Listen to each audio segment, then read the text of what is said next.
আসসালামু আলাইকুম সুপ্রিয় দর্শক।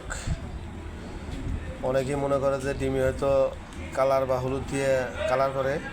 এই যে আমি আজকে আপনাদের সামনে ডিম ভাজবো, ডিমটা ভাজা দেখবেন আপনারা। এই যে কিছুই দেওয়া হয়নি, তেলও দেখাবো। এই যে তেল, এমন ডিম ছাড়িয়ে দেবো। ডিমটা কীভাবে কালার আসে আপনারা দেখবেন।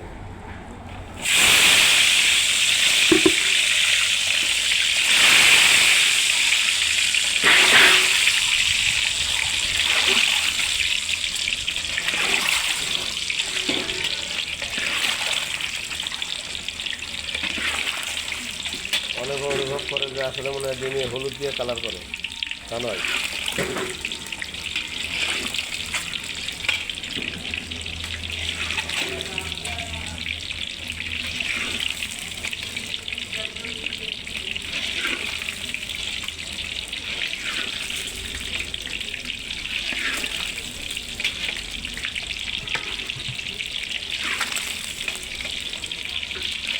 ডিম হয়ে গেছে, ডিম এখন উঠাবো।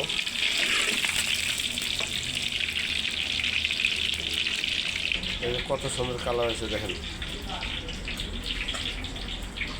100 কালার। আমি তরকারিতে দেবো, আরও কালার আসবে, ডিপ কালার।